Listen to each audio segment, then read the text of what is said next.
vocês, com todos vocês. Eu sempre tive vontade de pregar descalço, pregar na sapato, de sandália. Eu já estou com um pretexto muito jóia para pregar descalço, que eu fiz uns exames essa semana e deu problemas gravíssimos na minha coluna. E a minha sandália ainda não está apropriada. E eu percebi que geralmente no final de semana eu tenho uma coluna mais dolorida e descobri, segundo o cara que estava me acompanhando, que é também a sandália. E como eu tinha um amigo, pastor Samuel Camaressa, né? E ele sempre que pregava, ele pregava sem sapato, sem sandália. Segundo ele, era a ideia de o lugar que tu estás é terra santa e tal, eu tinha esse contato. Eu quero ver essa experiência de, primeiro para minha saúde, mas assim, eu quero ver se esse negócio vai ser legal mesmo, se eu vou ficar mais crente hoje. Brincadeira. Então, estou me sentindo em casa pela primeira vez que eu estou fazendo isso. Espero que eu goste, que aí vai ser legal.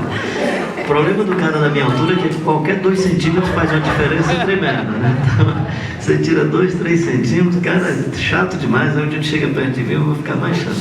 Bem, não sei como é, vocês me orientem aí quanto ao tempo, né? Porque o cara vai chegando assim na idade, vai perdendo noção de tempo.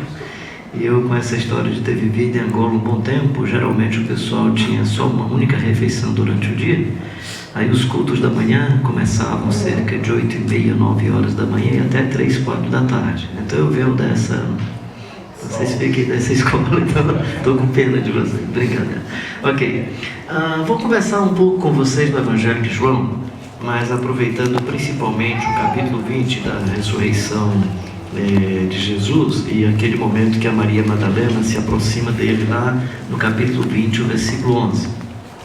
Antes disso, deixa eu passar algumas informações do Evangelho de João e dizer por que eu estou conversando, trazendo essa reflexão para a gente hoje pela manhã. Hoje é o Dia Internacional da Mulher e acho que o Evangelho de João é muito interessante e inspirador nessa direção. Talvez, então eu preciso fazer um preâmbulo sobre o Evangelho de João para que a gente possa entender melhor esse texto e entender o nosso contexto.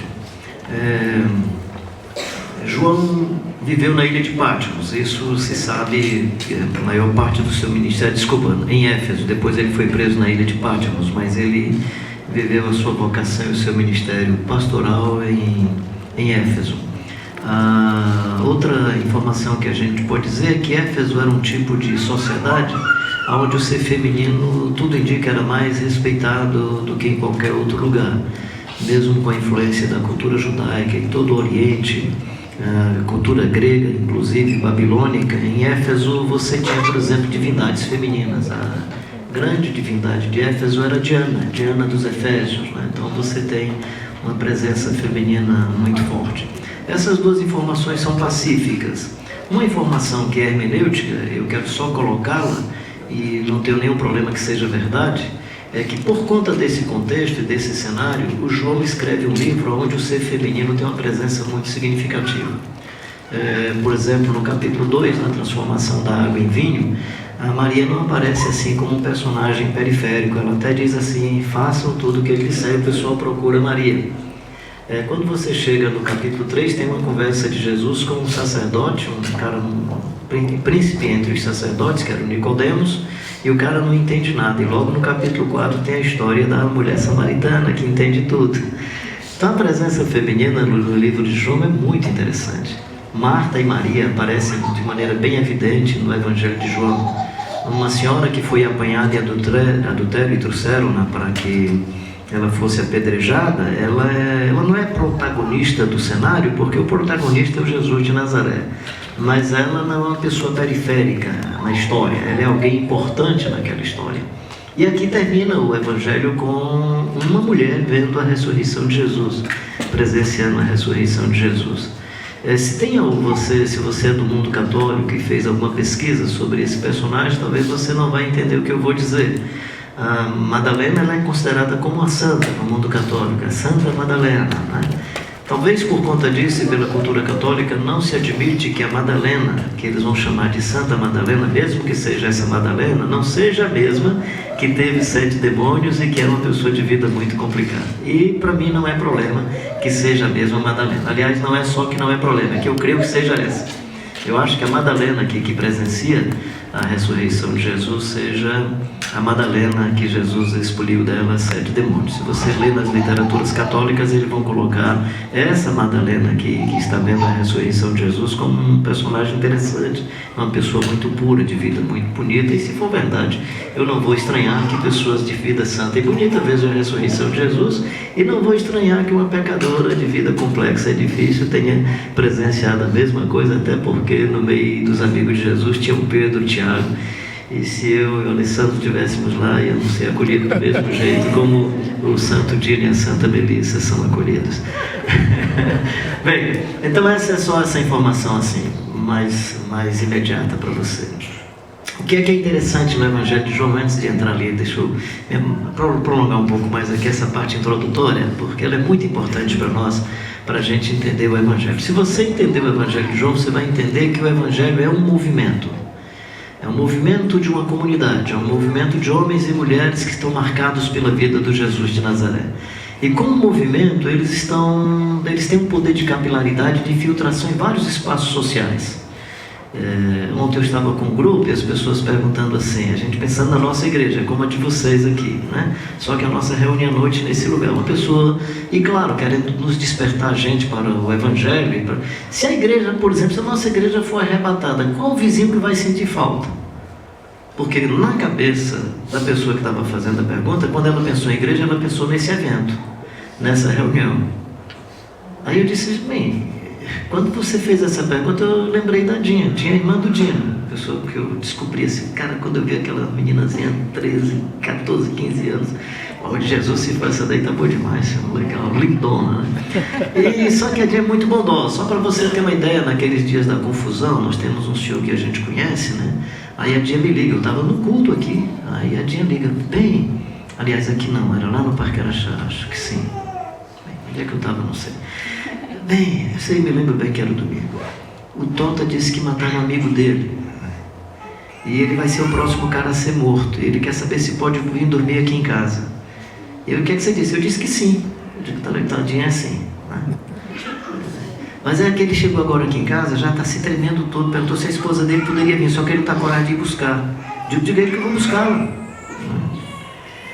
Estou tentando dizer para você o seguinte, se a Dinha for arrebatada, gente, muitas pessoas vão sentir falta dela. Então quando fala assim, vai sentir falta da igreja, eu não estou pensando na nossa reunião, eu estou pensando no Deoclésio Ferro, eu estou pensando na clínica que você atende, eu estou pensando para sua mãe e seu pai, seus irmãos e irmãs, e não estou falando só da falta afetiva que todos nós vamos sentir, até das pessoas que não são bacanas, a gente sente na hora da morte essa falta e essa ausência, mesmo que seja uma pessoa da família, que seja um cara muito chato, a gente vai chorar, né? Geralmente vai chorar. Por que vai chorar? Não sei, às vezes vai chorar porque não viveu bem com a pessoa, às vezes vai chorar porque gostaria de ter vivido melhor, seja lá qual for a razão, mas vai chorar. Eu estou falando de outro aspecto, é a falta que você vai fazer. Puxa vida, se ele faltar, se ela faltar, a gente não vai ter mais amor, a gente não vai ter mais paz, a gente não vai ter mais aquele reconciliador, aquela reconciliadora, a gente não vai ter mais aquela pessoa. Então é nesse sentido que eu penso a igreja. Então a igreja é uma presença, é um movimento de seres humanos marcados e marcadas pela vida do Jesus de Nazaré, que aonde eles estão e elas agregam valor. Em outras palavras, é você imaginar o seguinte, nós nos reunimos aqui no domingo e a pergunta é, quanto do Evangelho tem entre nós? Porque se o Evangelho é um fermento social, o Evangelho pode também chegar para os protestantes. Eu espero que chegue. Os protestantes se lembraram de evangelizar os católicos e esqueceram de evangelizar os protestantes. E eles estão entendendo pouco de Evangelho. Os protestantes entendem bem de violência. Os protestantes entendem bem de pisar em tropa e saltar a muralha, que é bom para a gente evangelizar nos presídios. Posso pisar na tropa e saltar a muralha, né? Disso os protestantes entendem. Os protestantes entendem hoje de prosperidade para você, de vir para receber uma bênção. Os protestantes entendem pouco de se tornar seguidor de Jesus e ser fermento de uma sociedade. O protestantismo precisa ser evangelizado para ver se o povo protestante se converte. Eu estou falando isso com muita liberdade, com muita tranquilidade, sem nenhuma agressão, porque eu sou protestante. E dizem que pastor é de protestante também. Então, assim, só para você entender isso, né? E aí o Evangelho de João nos ajuda muito. Como é que o Evangelho de João nos ajuda? Como é que funciona uma matriz religiosa? Qual é a maquete, qual é a matriz que você olha assim, aqui tem uma religião. Você vai para o estádio e diz, não, aqui tem um jogo de futebol. Você vem para a reunião hoje aqui e diz, não, aqui deve ter um espaço com sinal de religião. Na segunda-feira pode ter um grupo de estudantes, você chega e diz, o que é isso? Não. O que é que define um espaço religioso, uma ambiência religiosa? Primeiro, o que define um espaço religioso é aquela concepção de que eu vou me encontrar com uma divindade. Eu vou me encontrar com a divindade. Eu vou hoje de manhã porque eu quero me encontrar com Deus. Por isso que eu acho que alguns aqui não querem encontrar com Deus, querem com uma roupa tão assim de bermuda e tal. Em alguns lugares vocês não poderiam se encontrar com Deus. Tem um amigo que eu quero sempre trazer aqui um dia para assistir o culto, e é para ver se ele percebe que Deus está mesmo com a turma de bermuda. Eu digo, cara, hoje era o dia de ter trazido. Porque 2 caras que estavam aqui na celebração estavam de bermuda, né? Eu sou excluído de alguns lugares de celebração de ceia porque não vou de paletó e gravata. Que engraçado, né? Então, como é que você se encontra com Deus? No domingo, o dia bonito, o dia interessante. Aí eu vou para o templo, porque Deus está no templo. Eu vou me encontrar com Ele. Então eu preciso de um dia sagrado, eu preciso de um lugar sagrado, e eu preciso de intermediários que sabem lidar com a coisa sagrada. É assim que funciona a religião. E eu preciso, inclusive, de pessoas que orem pelo objeto, porque quando ele ora pelo objeto, ele agrega valor ao objeto. Essa semana eu visitei, desculpa se tem alguém do mundo católico, eu vou citar simplesmente como foi. Eu visitei um casal, né, eles vivem um bom tempo como marido e mulher, eles não têm consciência de, cara, complicado é quem tem documento e não ama, cara. Tu ama muito, porque você não tem documento nenhum pressionando e vocês estão vivendo um com o outro, né? A minha história é sobre casamento. Eu digo que se eu tivesse casado com a cabeça que eu tenho hoje, cara, eu jamais faria um documento. O dia que eu disse que amava uma mulher, ninguém acreditou. Eu tive que ir dia de juiz levar testemunha, cara. Negócio complicado. Eu faria uma poesia linda e faria um documento registrado em cartório sobre os bens. Porque casamento não é um bem civil. Você não comprou um cara para morar com você, você não comprou uma mulher para morar com você. E a ideia de documento civil, por favor, fique à vontade, registre o seu casamento. Dino, depois tu orienta o pessoal aí.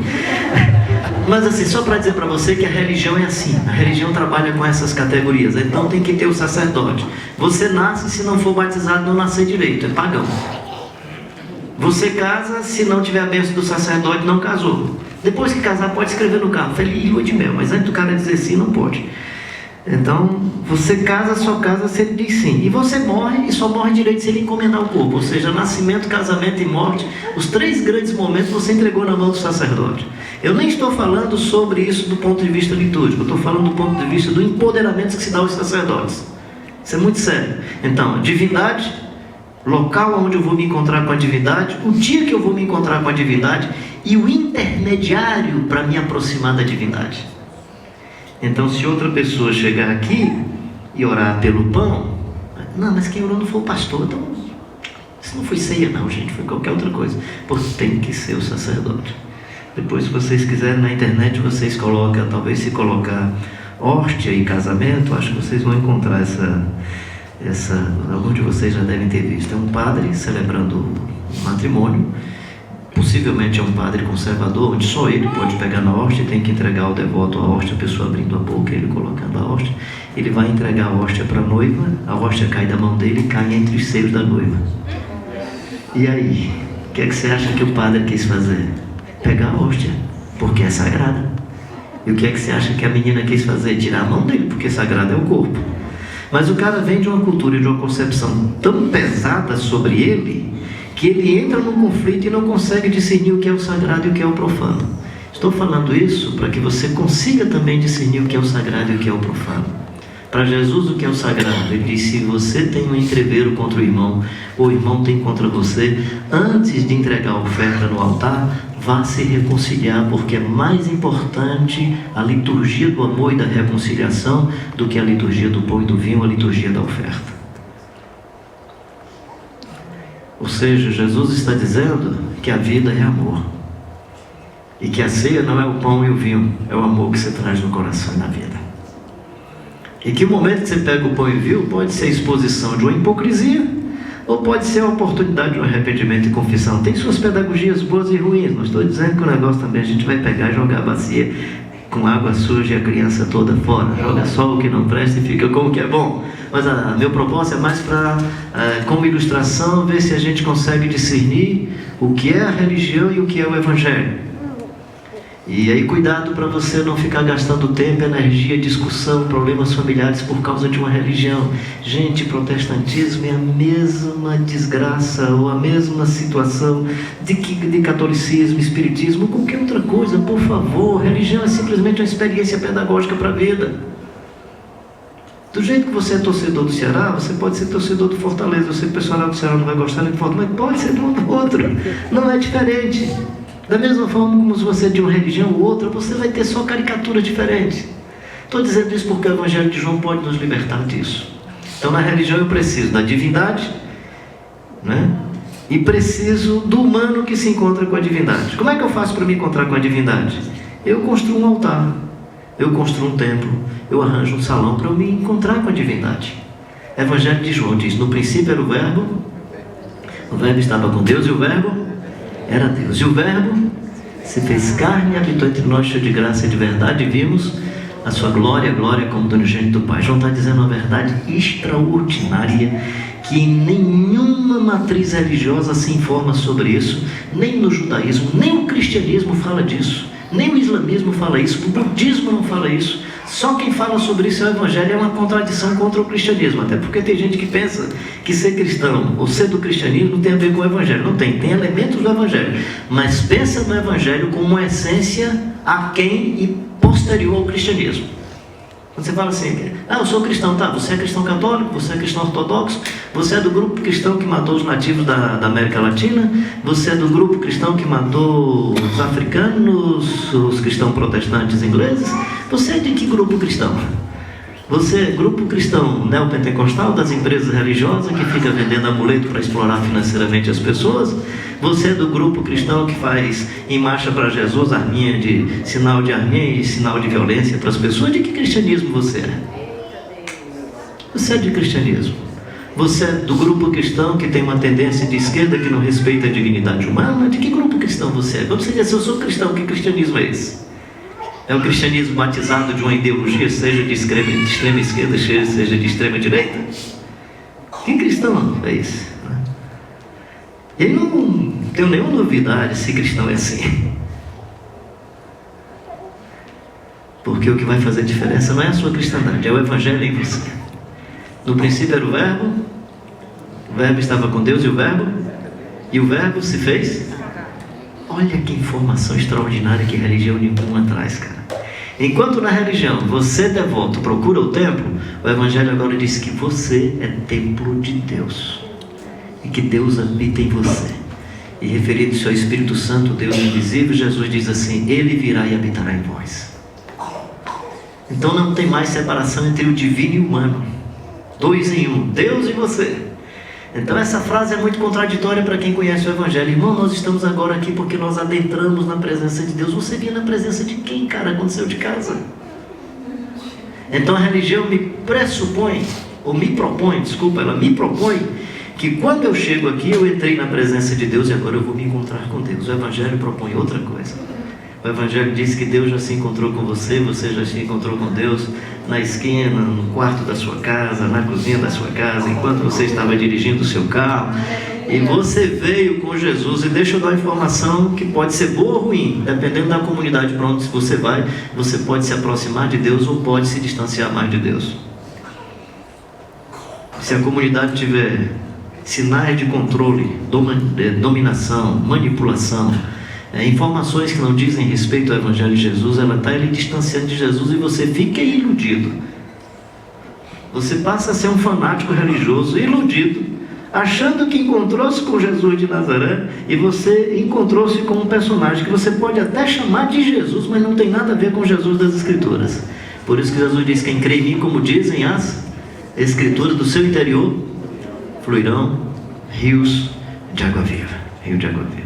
Então a primeira informação que eu quero trazer para você é essa: você não depende do pastor, você não depende do padre, você não depende da igreja de Cristo Salinas. Você encontrou-se com Jesus de Nazaré, você se libertou, porque se o Filho de Deus vos libertar, verdadeiramente sereis livres. Aí você é um ser humano que é livre, Mas não existe amor sem liberdade.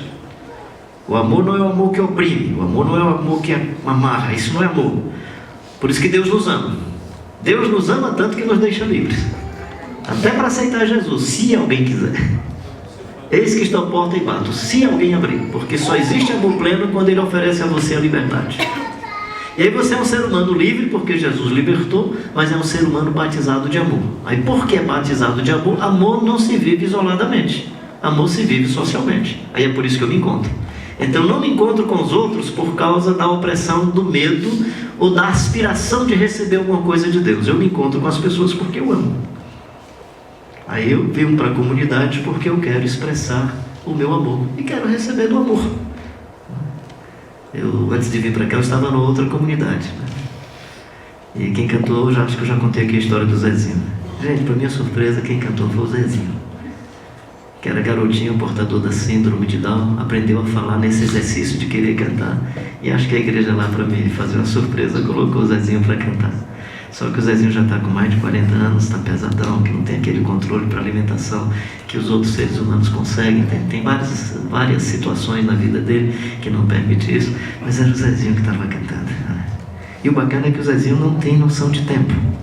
E nem se cantou a primeira vez ou a segunda. Ele já estava cantando a mesma música já umas 4 vezes. E indo de novo, eu cheguei ao disse, vai lá, se ele não parar, com você ele vai aceitar. E fui lá, botei a mão no ombro, fiz assim para o pessoal bater palma aí. Todo mundo bateu palma. Agora não, agora não. Então, estou querendo dizer para você o seguinte, é o lugar onde a gente acolhe um Zezinho da vida. É o lugar onde eu fico feliz, eu chego aqui, eu vejo as crianças, eu estava olhando as crianças aqui, assim, já pensou que irreverência, cara, né? Que nada, é uma reverência à saúde da criança, reverência à energia da criança. A religião não suporta a criança. A religião tem que tirar a criança do ambiente, porque criança atrapalha. Evangelho, criança nunca atrapalhou. Jesus disse, deixai vir a mim as criancinhas e não as impeçais, porque das tais é o reino dos céus. Fiquei muito feliz de estar sentado aqui e ver as crianças participando, pegando pão, ver um pai ali acolhendo e tal. Porque eu e você que somos adultos, a gente só participa se examinar. A criança já está no ponto. A criança já está no ponto. A gente não se examina para ver se está como criança, que Jesus diz que quem não se tornar como criança, de modo algum pode herdar o reino dos céus. Então quando você estiver fazendo a elaboração que exclui criança, aí você diz, é a elaboração da minha religião, não é a elaboração do Evangelho. Dá para entender? Por que o Evangelho já é bacana? Então não tem mais separação entre o divino e o humano, porque Deus está presente entre nós e nós andamos com Ele, Ele com a gente. Eis que estou convosco todos os dias até a consumação dos séculos. Se não tem separação entre divino e humano, não tem separação entre sagrado e profano. Então não tem um púlpito sagrado, nem tem um altar sagrado, nem tem um cara mais sagrado do que as pessoas. Todos nós somos irmãos e irmãs em Cristo Jesus, porque a graça e a glória é de Jesus. Eu estava no congresso de pastores há poucos dias em Florianópolis, e aí era um sábado de manhã e surgiram perguntas. Aí um rapaz fez uma pergunta: o senhor acha que uma irmã pode pregar no púlpito? Aí eu conheci o documento da instituição que fez esse documento. Eu disse, ela pode ensinar as crianças e o marido em casa? A Bíblia pode. Ela pode ensinar numa classe de escola dominical? Pode. Ela pode ensinar na igreja, numa classe? Pode. Ela só não pode no púlpito. Eu disse, então tira o púlpito. Então o problema não é a senhora, é o púlpito. Há poucos dias, uma igreja que eu considero séria, um amigo meu chegou e disse, rapaz, eu levei uma senhora para falar, era um dia, aí disse o dia e tal. Aí o pastor disse que não podia porque aquele dia era dia da pregação, ela pode ir para dar uma palestra. Qual a diferença, cara? O que é que eu estou fazendo aqui? O que é pregar, o que é não pregar? Sei lá como é que os caras fazem essa diferença na cabeça, mas a religião é assim. Aí o que é que a religião faz? Se ela é de modelo patriarcal, todos esses modelos só cabem na perspectiva do patriarca. Então, por exemplo, islamismo é patriarcal, então o ser feminino é um ser de segunda classe, não tem muita chance. Judaísmo, ele é patriarcal, então o ser feminino não tem muita chance. Cristianismo, ele é patriarcal, então ser feminino não tem muita chance. Quando você vai para o Evangelho de João, ele não está focado na experiência nem islâmica, nem judaica, nem na experiência da cristandade. É outra história. Estava em uma dessas cidades e fui para a casa de um senhor, presbítero de uma igreja, casada com a judia. judia praticante, né? Só para vocês terem uma ideia, a cidade vai ter agora uma cátedra, sinagoga, uma sinagoga judaica, e nesse dia da inauguração da sinagoga tem que vir a Torá, que tem, parece que 2 ou 3 no Brasil, feita ainda de couro, pergaminho, e aí eles fazem a seleção de uma pessoa que faz a entrada com a Torá, e ela foi a pessoa escolhida, super orgulhosa, nunca leu o Novo Testamento. Eu comecei a conversar com a senhora e percebi que toda a formação e percepção dela é de um mundo patriarcal. Aí ela começou a falar do Abraão, do sacrifício. Não, legal, mas você já viu o sacrifício da Joquebede? Como assim? A Joquebede é a mãe do Moisés. Você viu como é diferente? Ela fez um cestinho, botou o menino no cestinho, pegou a filha adolescente para ficar cuidando, porque mulher é muito mais protetora. O Abraão pega o Isaac, pega um negócio, um machado e vai lá, que é bicho macho, né? Não estou tirando a beleza da fé que o Abraão tem, mas eu comecei a animar a perceber a beleza feminina que faz um cestinho e tal, e ofereceu Moisés. Na verdade, ela está entregando Moisés. Eu disse, imagina se fosse a senhora escrevendo a história do Gênesis. Quem escreveu não foi um macho. Por isso que eu disse para ela, sabe por que ela foi conversar com a serpente? Que o marido estava conversando com ela.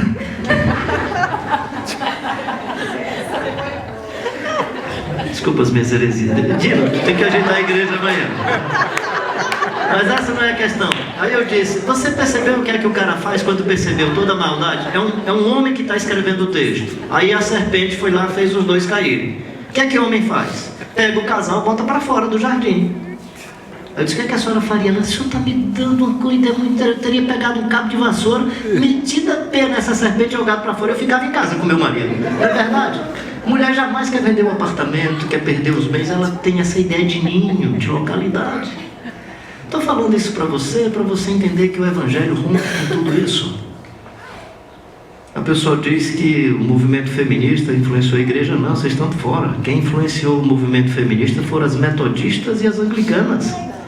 Quem libertou o ser feminino para pensar sobre o ser feminino, e claro, se é ser feminino contra o masculino, isso não é evangelho. Se é o ser masculino contra o feminino, nesse aspecto, o feminismo ou o machismo estão em pecado. Na verdade, o que o evangelho propõe é que sejamos seres humanos que percebemos a nossa dimensão fisiológica, orgânica diferentes e nos amamos a despeito das nossas diferenças, porque elas são complementares.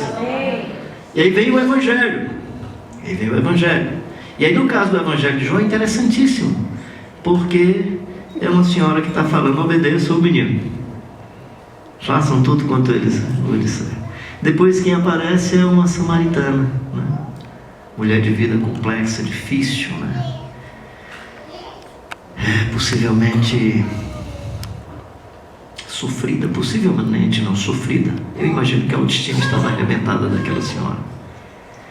E as mulheres samaritanas, o Caio Fábio lá na igreja falando pra gente, disse que eram as coxas bonitas, e depois eu terminou de cara, você é muito bondoso, porque você sabe que elas não tentavam mostrar as coxas, né? Foi um eufemismo que ele utilizou. Ou seja, a mulher samaritana naquele contexto fazia desfiles interessantes para atrair. E como era uma região montanhosa, geralmente mulheres de região montanhosa, batata da perna, eu vou ficar por aí, mas assim fica, né?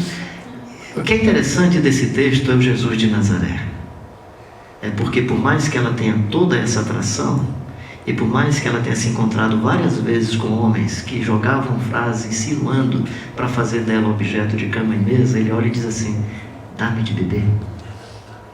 Eu acho isso fantástico, cara. Você é gente. E seu corpo não vai ser objeto tanto quanto a água. Por mais que você seja bonita e atraente, você encontrou um moço que vai pedir sua água. Porque você é gente, eu vou respeitar a sua dignidade. O que mais legal dessa frase, Jesus dá-me de beber, não é porque ela é samaritana e ele é judeu. É porque ela é uma mulher que foi permanentemente humilhada e foi sempre tratada como objeto. Ela encontrou-se com um cidadão que pode dizer, você é gente. E basta água para você perceber o quanto eu respeito a você e quanto eu amo você. Jesus é extraordinário, né? E enquanto Nicodemos não entendeu nada, a mulher entendeu tudo. Eu acho isso legal no Evangelho de João. Só um parêntese rápido, mas a ênfase é mulher, a senhora que foi apanhada em adultério e trouxeram-na à presença de Jesus, né? E Jesus baixou-se e começou a escrever. Ele diz uma frase: aquele que não tiver pecado, atire a primeira pedra. Tem duas coisas que me impressionam nesse texto. Uma é Jesus se baixar e ficar escrevendo. Porque o pessoal acha que ele ficou escrevendo Deus é amor, ama o teu próximo como a ti. Não, eu penso que Jesus não escreveu nada. Ele deve ter feito uns rabiscos bem doidão lá. Porque na verdade eu penso que Jesus não queria escrever. Você sabe como é que é uma multidão enfurecida, como é que é uma multidão que se permite mobilizada por qualquer sinal, por qualquer gesto, por qualquer grito. Então os caras estão ali pensando em apedrejar a mulher. Aquele que pegar a primeira pedra, aquele que olhar e fizer isso, todo mundo começa a tirar pedra. Eu presumo que Jesus baixou-se para que o pessoal deixasse de olhar para a menina e olhasse para ele. Pronto, já não vão atirar pedra nela, estão olhando para mim. Eu acho que ele simplesmente controlou essa emoção da massa com esse gesto tão bonito, né?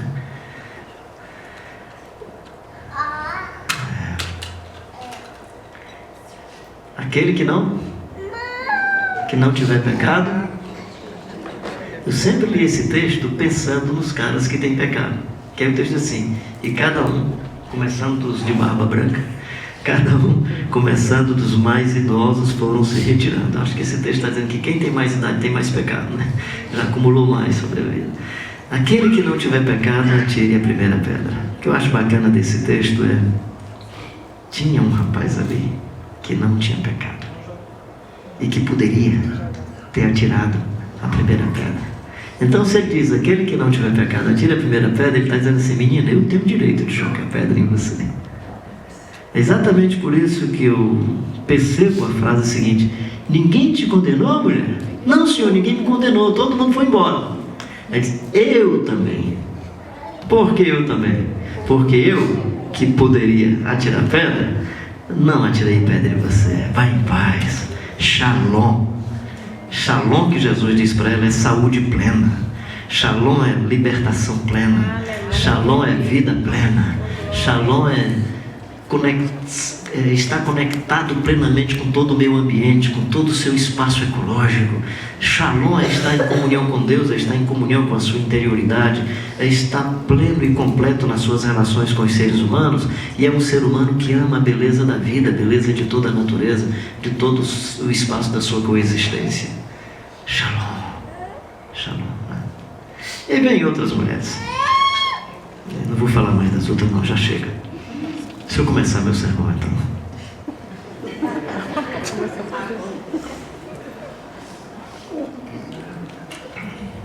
A literatura alemã, chamada angeliana, né? Dizem que os caras fazem 650 páginas de introdução e só 50 de livro, né? Então fica tranquilo que é isso mesmo. Assim, é como se fosse 650 páginas de introdução e só. Então fica tranquilo que... Mas assim, meu propósito final, e aí a gente vai para o que eu gostaria de aprofundar no nosso coração. Maria Madalena é a outra mulher que aparece no texto, além de outras que eu poderia citar, mas aí aparece a Maria Madalena. Coisa de mulher, né? Perfume, né? Eu gosto de perfume por causa do meu pai. Meu pai ia ficando velho, toda a vida cheiroso. Aí ele olhava para mim: meu filho, fique velho, mas não fique fedorento, pode perfumar. Então eu perfume, né? Eu me perfumando. Ele era um velhão cheiroso. Você podia chegar, a hora que chegasse ele estava cheiroso, né? Ele dizia assim: quando eu morrer, eu posso estar com a minha, que ele gostava de ter uma cabelo dele. Ele é diferente de mim, eu não tenho proteção, eu preciso ter proteção artificial, né? Ele não, tinha uma cabeleira, ele disse: eu posso até ficar assanhado, mas por favor, me deixem cheiroso. Eu digo: pai, com 24 horas, ele era muito tranquilo, com 24 horas, pai, ninguém vai mais nem querer chegar perto, não vai estar mais cheiroso. Ele disse: mas eu já estou com Jesus, vai estar enterrado só um envelope. A gente brincava muito e tal. Mas assim, Maria Madalena, ser feminino que gosta de perfume, pega perfume e vai no local aonde colocaram o corpo de Jesus. Por isso que eu acho legal esse texto de João, porque Mateus, Marcos e Lucas colocam os discípulos indo. É somente João que diz que quem foi uma mulher. Razão pela qual eu fiz aquela introdução falando sobre a comunidade em Éfeso, essa cultura em Éfeso, no que diz respeito ao ser feminino. Mas ele vai, é Madalena. E Madalena gosta de perfume. Mas semelhante aos seres femininos, e acho que alguns homens também gostam, mas tem uma acuidade para ver jardim, para perceber flores, um negócio assim inusitado. Algum dos conflitos logo no começo do meu casamento com a Dinha é que enquanto eu estava vendo os concretos, a estrada e tal, daquela senhora, se eu posso arrancar o galho para botar lá em casa para ver se essa planta pega de... Gente, aí eu tinha que descer, falar com... Não, se tu tá com vergonha eu falo, mas aí criava aquele constrangimento. Senhora, só pode dar um galinho assim? Ser feminino, fantástico, né? Aí o cenário é de morte, o cenário é de dor. Claro que ela está fazendo uma leitura equivocada, às vezes acontece isso com a gente. Nós fazemos leitura de conjuntura, leitura de realidade, às vezes a nossa leitura não diz respeito ao que está acontecendo. Diz o texto que ela estava chorando muito, mas você pode olhar no texto que Jesus já havia ressuscitado e ela estava chorando por uma realidade que não era verdade, porque ele já estava vivo, mas ela estava chorando. Com isso, acho que a primeira lição que fica aqui para nós é: tenta identificar se o seu choro e a sua lágrima corresponde ao que está perturbando na alma. Se é simplesmente um estado emocional, se é só uma leitura, e se o que você está enxergando é um fato concreto. Essa é uma possibilidade. A outra possibilidade é que o fato é concreto e você pode transformar o fato em bênção, que é isso que eu vou falar agora. Que aí, veja bem, se você pegar o Evangelho de João, capítulo 19, versículo 41, diz assim: no lugar onde Jesus fora crucificado, havia um jardim, e nele um sepulcro novo, onde ninguém houvera sido posto. Se você ler Mateus, Marcos e Lucas, o lugar que Jesus foi crucificado é chamado de Calvário, que significa lugar de caveiras. Quando você observa o final da morte de Jesus, para que ele não ficasse lá um corpo abandonado, José de Arimateia e Nicodemos resolvem pegar o corpo de Jesus e colocar no túmulo. Então tudo indica que no Calvário os mortos não eram colhidos. Possivelmente se fazia alguma limpeza do ambiente, é o que se acredita. Mas assim, não era novidade se alguém subisse naquele local e encontrasse um crânio. Não era novidade se encontrasse assim um pedaço de fêmur, um osso qualquer, um estilete de costela. Ia encontrar alguma coisa, por isso que o lugar é chamado de caveira, de Calvário, que significa lugar de caveiras. E aí esse lugar de caveira é lugar de caveira mesmo, devia ser lugar ruim de tormento. A Maria Madalena vai nesse lugar e, sendo de madrugada, ela viu um moço, e o texto diz assim: e pensando ela que fosse o jardineiro. Ninguém tinha visto o jardineiro ali. Se ninguém tinha visto o jardineiro, ninguém tinha visto o jardim. Aí o João não chama, João é o único que não diz que o lugar que Jesus fora crucificado era Calvário. Ele diz: o lugar que Jesus fora crucificado havia um jardim. Com isso, o que é que eu estou dizendo para você? Às vezes, diante das agruras, dos cenários catastróficos, nos lugares da mais profunda amargura, se nós aguçarmos o olhar, nós vamos perceber flores e jardim a despeito de tudo. De um lado é chorar por uma realidade que não é real, que não é um fato concreto, que a leitura está sendo equivocada, que é o primeiro choro. Ela chora porque Jesus estava morto e ele já estava vivo. O outro aspecto é: eu estou no espaço onde todo mundo entende como sendo um lugar de sofrimento e na verdade é.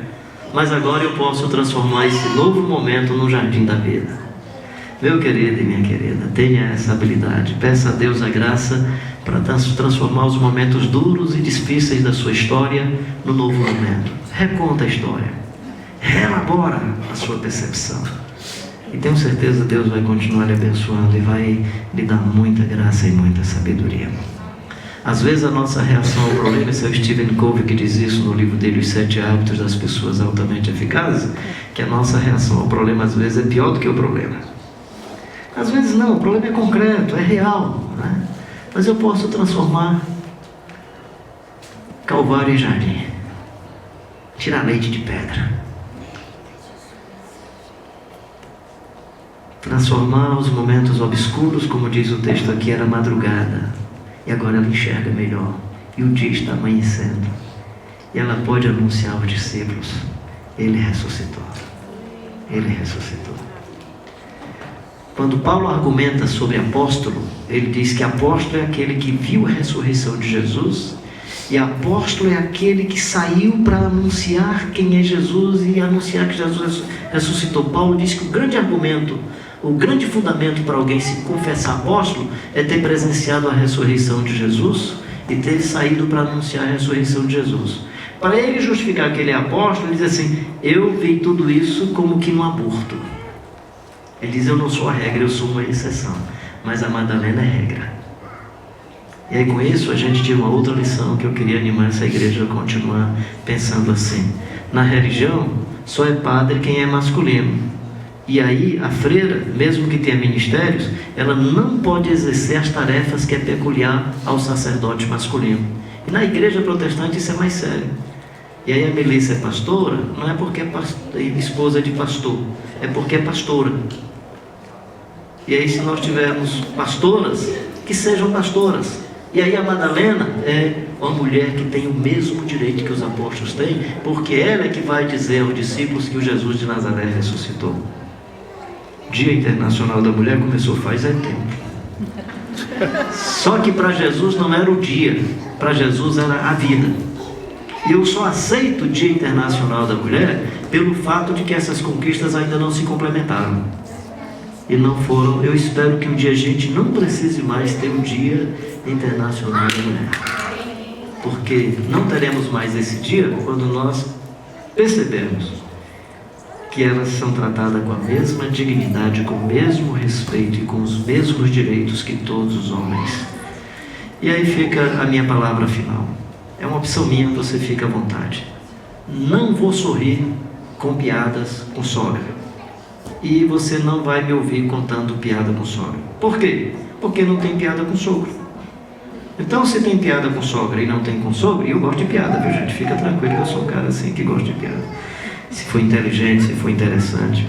E aí assim, mas aí eu só contaria piada com sogra se tivesse também com sogro. Porque me parece que é um problema de gênero. Não gosto da frase, vou apenas citá-la para efeito de comunicação. Por que eu não gosto de piada com o que o pessoal chama de loura burra? Porque não tem piada com os louros. Se só tem com elas, então é um problema de gênero. E aí, como não tem púlpito, eu posso ir um pouco mais adiante. No meu Ceará, quando um cara não presta, a gente diz que ele é um égua. Quando ele é muito ruim, a gente diz que ele é... Não, quando é muito ruim é filho égua. E quando ele é bom, ele é... Dá para perceber? Quando não presta é feminino, quando é bacana é masculino. Isso está na nossa cultura, está no humor, está na propaganda. Esse pneu é um pneu, é o que o cara coloca do lado do pneu. Um ser feminino seminu, como se fosse um objeto igual ao pneu. E aí nós não entendemos, e nós não compreendemos, quando os dados estatísticos apresentam que Fortaleza é uma das cidades do Brasil com maior índice de violência contra o ser feminino. Foi o que aconteceu nos últimos 2 meses. E disputa anualmente com Recife e Vitória no Espírito Santo esse maior índice. E aí não compreendemos quando a nossa teologia é uma teologia que põe o ser feminino como ser de segunda classe e o ser masculino como ser de primeira classe. Lá em casa, quem é que é cabeça? Depende em que área. Nas finanças, no momento que a Dinha passou a ser cabeça, a gente passou a viver bem. Porque eu, com esse negócio de gostar de pobre, eu dava um colchão de casa, um dinheiro, tudo, eu ficava sem nada. Aí a gente decidiu que lá em casa eu não dou a palavra final sobre o dinheiro, senão acaba tudo. Você tem uma esposa que é médica, eu lhe recomendo que ela seja cabeça na área da saúde da sua família. Você tem uma esposa que é boa na área da pedagogia, eu recomendo que ela seja a pessoa que gerencia. Engraçado que a gente olha para a Bíblia e diz que a igreja é baseada em dons e ministérios, e a igreja a família a gente quer que seja um modelo único, um modelo patriarcal, e não quer que seja de dons e ministérios. Quando eu vou vender carro, assim, o Carlos Filho tem um jeito do dinheiro para negócio, eu deixo o Carlos Filho, porque se for eu vou perder, o cara vai ganhar R$500, vai me enrolar porque tinha um arranhão na porta. Aí o Carlos Filho está comprando a porta ou o carro? E aí começa, daqui a pouco ele sai bem no negócio. Então lá em casa quem decide, quem é cabeça sobre negócios, o menino cresceu, ficou maior do que eu, nessa área, sabe? Qualquer coisa que eu vou fazer, filho, resolve isso aí para mim? Tá legal. Quando eu tento ser cabeça nessa área, você fica à vontade, que família é muito particular, você que decide como é que você quer a sua família. Eu só estou dizendo para você porque você só tem uma forma de ler a Bíblia, e a Bíblia tem muitas informações sobre isso, não tem uma única. Não tem uma única informação sobre isso, tem muitas informações e muitos modelos sobre isso. Você quer que a sua igreja seja congregacional ou democrática? É uma opção. Você quer que ela seja episcopal? Vai lá que tem na Bíblia sobre isso também. Você quer que ela seja tipo monárquica? Você tem a Assembleia de Deus, por exemplo, é uma espécie de presidencialismo monárquico. O que é o catolicismo? É um modelo monárquico. O que é o movimento batista? É um modelo chamado congregacional, que é o paralelismo democrático. O que é o presbiterianismo? É um parlamentarismo, que é chamado de presbiteriano, mas é um parlamentarismo. Tem várias opções. Interessante, para as nossas comunidades nós temos essas opções. Para a família eu tenho que ser só uma opção. E eu me lembro de uma senhora já idosa que até hoje me agradece. Marido complicado, cara erradão. Quando os meninos eram adolescentes, ele queria levar os garotos para os bacanais, e ela dizia: ele vai comigo para a igreja. Ela chega: pastor, só estou com peso de consciência porque a Bíblia diz que eu tenho que obedecer, que é minha cabeça. A senhora quer na sua casa uma cabeça dessa? A senhora é muito mais cabeça. Vida de oração, comunhão. Então, cara, se a tua vida está complicada, deixa a tua mulher decidir se a vida dela estiver mais santa do que a sua. Se a sua estiver legal e bonita, então tudo bem, vai em frente. E se seus filhos tiverem mais lucidez do que você, já forem adultos, cabeça boa, entrega o gerenciamento para eles, cara, que vai dar legal. Jesus ressuscitou e tudo é novo. E aí Paulo vai dizer: não tem nem escravo nem livre, nem homem nem mulher, todos nós somos um em Cristo Jesus, o nosso Senhor. Então, de um lado eu celebro o Dia Internacional da Mulher, e do outro lado eu lamento por não entendermos plenamente o Evangelho de Jesus de Nazaré. Entendido plenamente o Evangelho de Jesus de Nazaré, nós não precisaríamos de ter o Dia Internacional da Mulher. Nós não precisaríamos ter o dia, todos os dias são dias para que homens, mulheres e crianças, todos e todas, amados e amadas, vivendo em plena justiça, possam, em espírito de paz, viver a vida, porque a vida é rápida, a vida passa logo e a gente precisa vivê-la da melhor forma possível. E quando você não conseguir interpretar a complexidade da vida e da existência, é preferível ficar com a pureza da resposta das crianças. A vida é bonita e é bonita. Que Deus dê a você uma vida bonita e encantadora. Amém.